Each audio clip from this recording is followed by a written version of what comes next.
Mga pirata ng Somalia, ng ahas na kalabanin ng mandirigmang bansa, gaano kalala ang magiging kahihinatnan. Noong 2010, ang mga pirata ng Somalia, walang takot na kanid na pang isang oil tanker ng Russia, at sa harap pa ng hukbong Ruso, malupit nilang pinatay ang isang tripulante. Nagngit-ngit sa galit ang Ministry of Defense ng Russia. Agad nagpadala ng isang team para mag-imbestiga. Ngunit paglapit pa lang ng team sa tanker, umuulan na ng bala. Mukhang inihanda na ng mga pirata ang kanilang patibong. Para maiwasan ang malaking pinsala, mabilis na umatras ang hukbong Ruso. Ngunit, may nangyaring hindi inaasahan. Si Love, isang miyembro ng team, ay nahulog sa tubig.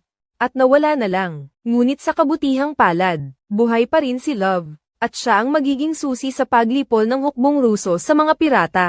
Di nagtagal, iniligtas siya ng mga mangingisda. Akala ni Love, napakaswerte niya. Ngunit nang makita niya ang lalaking nakasuot ng salamin, natigilan siya sa takot. Hindi niya akalain na kusang loob siyang pumasok sa lungga ng leon. Agad na ginamit ni Sangbiao ang buhay ng lahat ng tripulante para humingi ng 20 milyong ransom sa Russia. 2 araw lang ang deadline. Kung hindi sila susunod, lahat ng nasa barko ay ililibing sa dagat. Ngunit, nagpakita ng matigas na paninindigan ang Russia, at tumangging magbayad. Dahil dito, lalong nagalit si Sangbiao. Kaya, sa isang saksak, pinatay niya ang isang tripulante, at itinapon ang bangkay sa dagat. Ang pangyayaring ito ay nagpaalab sa galit ng hukbong Ruso. Ngunit ang mga pirata ay walang kamalay-malay, na malaking gulo ang kanilang pinasok, para bigyan ng leksyon ang mga pirata. Mabilis na nagpadala ang hukbong Ruso ng isang helicopter, at hinarang ang isang barko ng pirata. Sa tulong ng mga marine ng Russia, mabilis nila itong kinontrol, at itinapon ang mga kargamento nito sa dagat. Nang makita ito, agad na nagalit si Sangbiao.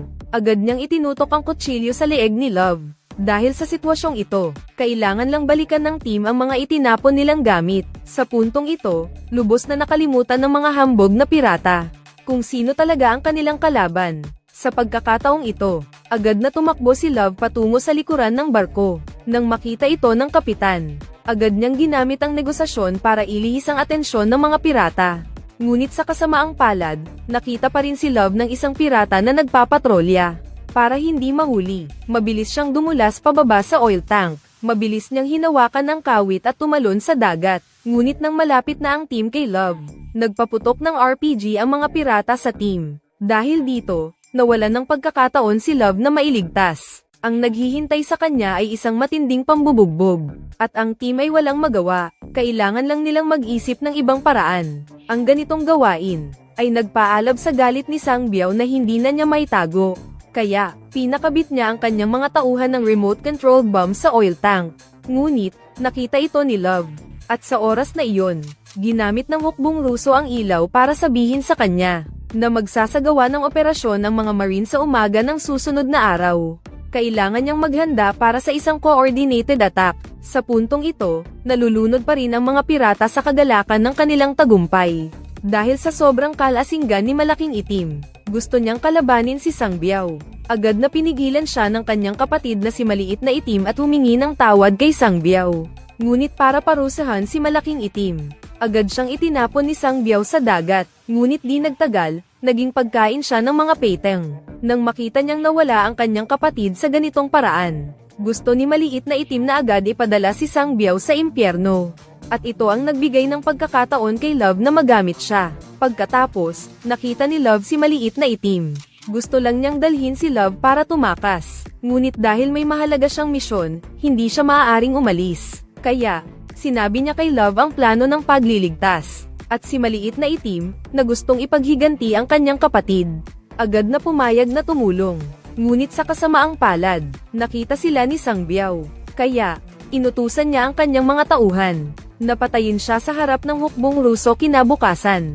Ngunit hindi alam ni Sangbiao na malapit na ang kanilang katapusan. Ngunit hindi alam ni Sangbiao na malapit na ang kanilang katapusan. Ngunit hindi alam ni Sangbiao na malapit na ang kanilang katapusan. Ngunit hindi alam ni Sangbiao na malapit na ang kanilang katapusan. Ngunit hindi alam ni Sangbiao na malapit na ang kanilang katapusan.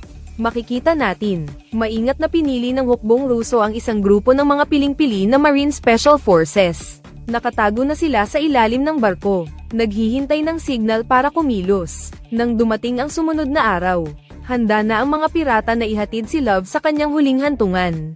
Agad na itinigil ni Maliit na Itim ang kanyang rock and roll.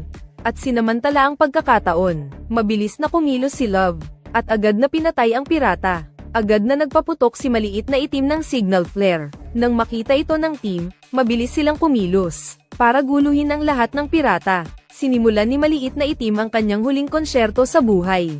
Ang mga pirata na naakit, agad na nakipaglaban si Maliit na Itim sa kanila. Kasabay nito, tahimik na nakarating ang team sa deck, at mabilis na pinatay ang mga pirata. At si Love naman, sinamantala ang pagkakataon para tumakbo sa safe cabin. Agad niyang pinatay ang dalawang pirata na handang patayin ang lahat ng tripulante. Ang eroplano, lahat ng tripulante ay kumuha ng armas at agad na lumabas, at nakipaglaban sa mga pirata. Dahil sa takot na sumabog ang petrolyo kapag nagpaputok, maaari lamang silang gumamit ng pinakapangunahing paraan. Ngunit sa sandaling ito, biglang naisip ni Love, na inilagay ng mga pirata ang bomba sa tangke ng langis. Kapag sumabog, hindi matatansya ang pinsala, kaya, mabilis siyang pumunta para tanggalin ito. Nang makita siya ni Sangbiao, inutusan niya ang kanyang mga tauhan na pigilan siya. Ngunit nang lumingon siya, handa na ang kapitan na harapin siya. Agad silang naglaban, at sa mabilis na pagdating ng hukbong Ruso, hindi kalaban ng mga pirata ang mga ito. Mabilis silang nasakop, at si Sangbiao naman, napilitang umatras ng kapitan. Bigla siyang naglabas ng baril, ngunit sa sandaling pipindutin niya ang gatilyo, mabilis na kumilos ang kapitan, at mabilis siyang pinigilan, at agad siyang itinapon pababa. Sa sandaling ito, naglabas si Sangbiao ng remote control, at handa na niyang patayin ang lahat. Mabuti na lang at mabilis na tinanggal ni Love ang fuse ng bomba, at iniligtas ang lahat. At sa sandaling ito, mabilis na dumating ang pinuno ng pirata na gustong patayin siya. At agad siyang sinuntok. Matapos ang labanan, nakita ni Love na patay na si Maliit na Itim dahil sa tama ng bala. Sa sandaling siya ay nalulungkot, inutusan ng kanyang mga nakatataas ang team na pakawalan ang lahat ng nahuling pirata. Nang makita si Sangbiao na napakasama, hindi sang-ayon si Love, kaya, sinamantala niya ang pagkakataon na maghanda ng tubig para sa mga pirata, at gumawa ng simpleng bomba. Nang umalis ang mga pirata at masaya sa kanilang puso, sumabog ito. Ang pelikulang ito ay batay sa isang tunay na kwento. Matagumpay na nailigtas ng Russian Naval Infantry ang barkong Moscow University na kanidnap. Ang buong proseso ay tumagal lamang ng 22 minuto, at ipinakita rin nito ang mabilis na kakayahan ng hukbong Ruso na tumugon.